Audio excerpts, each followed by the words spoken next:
I really enjoy the amount of introspective, moody music coming out in the beginning of this fall season. Album after album, we just have this constant feeling of melancholy, cold wind, and deep thoughts.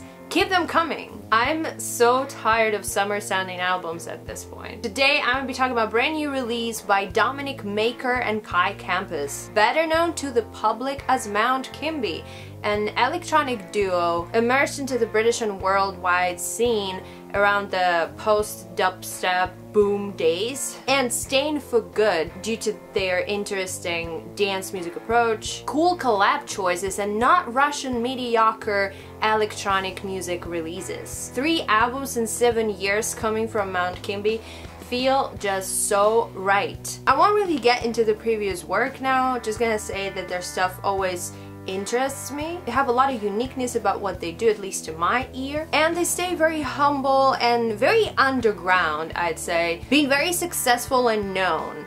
It's an interesting contrast. Talking them collabing with huge music artists and getting a lot of recognition from music critics, the whole industry. I can't really say that I hear about MOUNT KIMBIE all the time and like people praise them. And I find it cool. MOUNT KIMBIE are cool. This new album, their 3rd album, Love What Survives, I can't really say that I was anticipating that album that much since the last one. Like, let's say I haven't slept well waiting for Frank Ocean to drop Blonde, or last year's James Blake. Now I'm kind of ready to accept Frank might take a long break before his next output, or even James Blake. But coming back to MOUNT KIMBIE, I have a lot of trust in those guys, and I was kind of happy with what they've already given us. Hearing a few singles from earlier this year, I got much more hyped and excited about their 3rd record, but still not to the point of hysterically counting days. And actually it helps this album in a way of comprehension. This is a slow burn music release. You need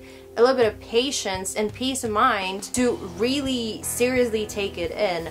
Rushed and too hyped, it could even disappoint you a bit, especially if you like MOUNT KIMBIE's previous dance-driven hits. Love What Survives is still packed with some dance beats and melodies, but overall their music-making taste has changed. And I do understand why some people can't really fully immerse themselves into their new stuff. Personally, I am a much bigger fan now after hearing that album. It shows a whole myriad of interesting soundscapes, influences, and styles. It reinforces the past great ideas. Also experiments a lot with new stuff. Another noticeable plus is of course the line of amazingly talented vocalists and musicians featured in more than half of this record. My favorite feature from the album would probably be Archie Marshall on very brutal and graphic Blue Train lines. King Cruel at his best format.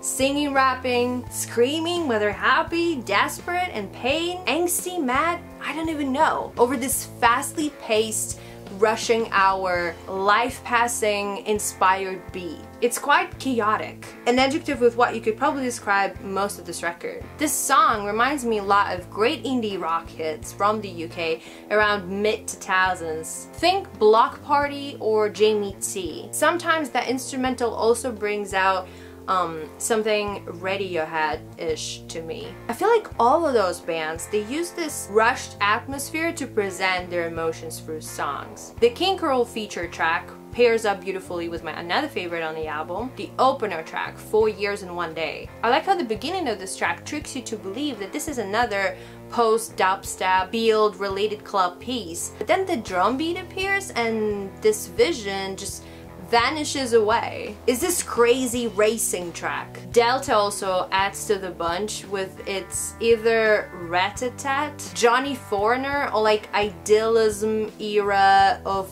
digitalism inspired, or like reminiscent something. Rather than a club night, I imagine busy, lively, grey-filled city streets in black and white, moving from one place to another. People almost running, looking into their phone screens or busy with their headphones. It's a colder weather too, probably deep October or like November. This opener track perfectly sets the tone for this fall season, cold season album. And throughout the record, it unfolds in a very beautiful way. I feel like another pattern adding to the moodiness of this record is its post-punk sound, which I don't remember hearing previously in Mount Kimbie's discography. I still mix it up with dance and percussion like on Audition track, but the bass line easily gives away the true nature. It's sort of Metronomy meets Joy Division, and I'm all here for it. Talking about features, I really like that this is much more collaborative process. Ty and Dominic not only take someone's vocals and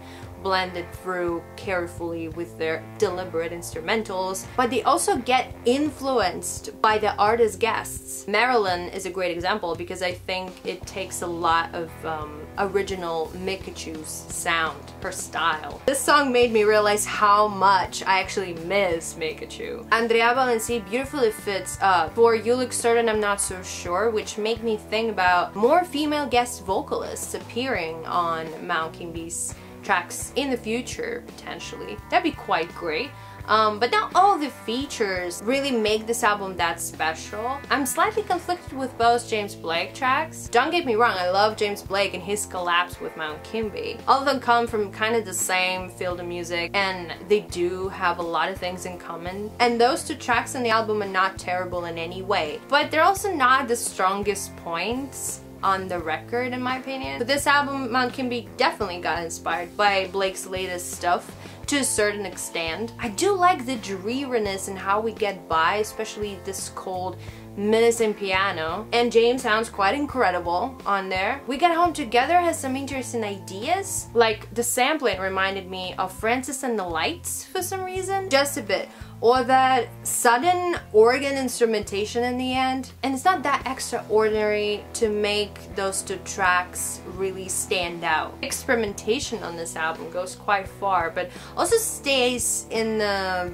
kind of familiar tropes. SP12 beat starts very African, but then tricks you one more time with hinting bass line and post-rock inspired build-up. Poison is a much more stripped down, beautiful, sampled piece. Very gentle, quiet, and anxious sounding at the same time. Tamed or Think About Me Every Day track is definitely one of the most catchiest songs on there. It swirls around coldly synths and acoustic instruments, with both male, I believe it's Dominic himself, and female, calm vocal delivery. It sounds really, really good. In the end, I want to say that this is probably my favorite Mount Kimbie record now. I really enjoy the path they decided to take on, and how their tracks now sound more honest and raw. How they develop their songwriting skills and try to continue use new things, find new ways. It's amazing. I have 40 minutes of new Mount Kimbie to live with till their next not rushed release, and I couldn't be happier now. What do you think about this brand new album by Mount Kimbie? Do you like it? Do you miss more heavier electronic dubstep filled tunes by them? Are you happy with that dreary, dark post-punk sound? Let us know your thoughts in the comment section down below. Also, don't forget to like and to share this video with whoever the fuck you want. Subscribe to this channel for more videos like this. Listen to some cool stuff. Be excited with us for all the cool music releases to come this October. I'm really excited about this October. And yeah, that's it. Peace out.